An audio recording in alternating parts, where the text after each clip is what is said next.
قبل الفاصل كنا نتكلم عن أن لغة العرب التي وجدناها مبنية على الإعراب، والإعراب هو تغير حركة الحرف الأخير من الكلمة العربية بتغير موضعها في الجملة، فمرة ترى آخرها فتحة أو ضمة أو كسرة.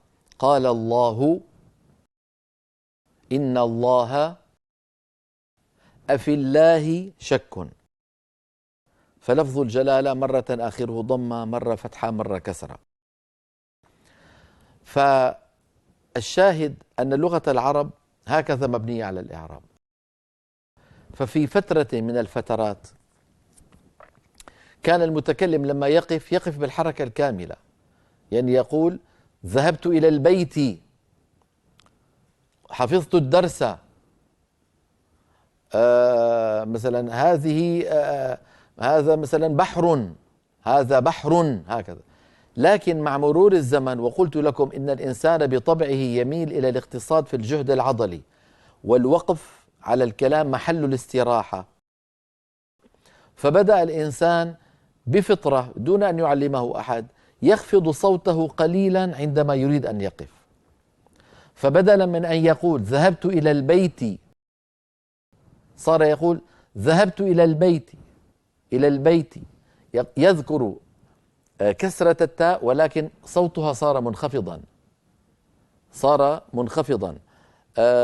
هذا بحر، هذا بحر، فبدل من أن يقول هذا بحر هكذا مرفوعة يقول هذا بحر، فبدأ صوته ينخفض قليلا عند الوقف. بعد هذه الفترة صار الإنسان يكتفي فقط بالإشارة بفمه دون أن يكون هناك صوت.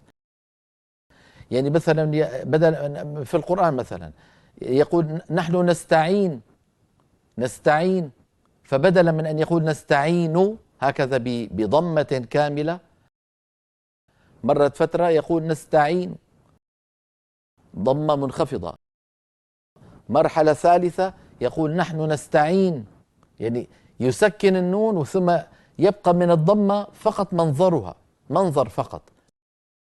نستعين يعني بعد أن تسكن النون ضمة هكذا بدون صوت، أيضا من باب ميل الإنسان الفطري إلى السهولة والاقتصاد في الجهد العضلي. ثم أتت مرحلة بعد ذلك، طالما أن المخاطب لم يفته شيء من المعنى، فلماذا أتعب نفسي أنا كمتكلم وأفعل هكذا بشفتي أو أنطق بعض الحركة؟ أنا أستطيع أن أقول هذا بحر ولم يفت المتلقي شيء من المعنى. إذا صار عندي المرحلة الأولى هذا بحر حركة كاملة، هذا بحر حركة بصوت منخفض، هذا بحر سكون مع ضم الشفتين من غير صوت، هذا بحر بدون شيء.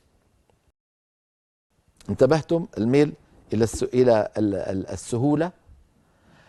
هذا تسلسل لما حدث، لكن حيث إن القرآن العظيم كلام الله ونزل في زمن وفترة معينة، تلك الفترة التي نزل فيها القرآن كان قد غاب عن كلام العرب الوقف بالحركة الكاملة، انقرض، غير موجود في المجتمع. كان باقي في المجتمع قليل من يقف بحركة صوتها منخفض، وقليل من يضم شفتيه إن كان الحرف الموقوف عليه مضموما يضم من غير صوت. هؤلاء قلة وهؤلاء قلة، وأغلب المجتمع وأغلب القبائل يقفون بالسكون أيضا بالفطرة كما ذكرت، لأنهم وجدوا بأن السامع والمتلقي لم يفته شيء من المعنى. فلماذا أتعب نفسي أنا كمتكلم وأبذل جهدا إضافيا لا داعي له؟ هذا أمر أيها الإخوة كما ذكرت يفعله الإنسان بالفطرة. إذن لو حبينا نرتب، أرجو أن تنتبهوا، لو أحببنا أن نرتب المراحل الزمنية نقول ما يلي: كان الوقف بالحركة الكاملة، تلاه الوقف بحركة صوتها منخفض، تلاه الوقف بالسكون مع ضم الشفتين صورة من غير صوت إن كان الحرف الموقوف عليه مضموما. المرحلة الأخيرة الوقف بالسكون سواء كان الحرف الموقوف عليه مضموما أو مفتوحا أو مكسورا. الوقف بالسكون بسبب الميل إلى الاقتصاد.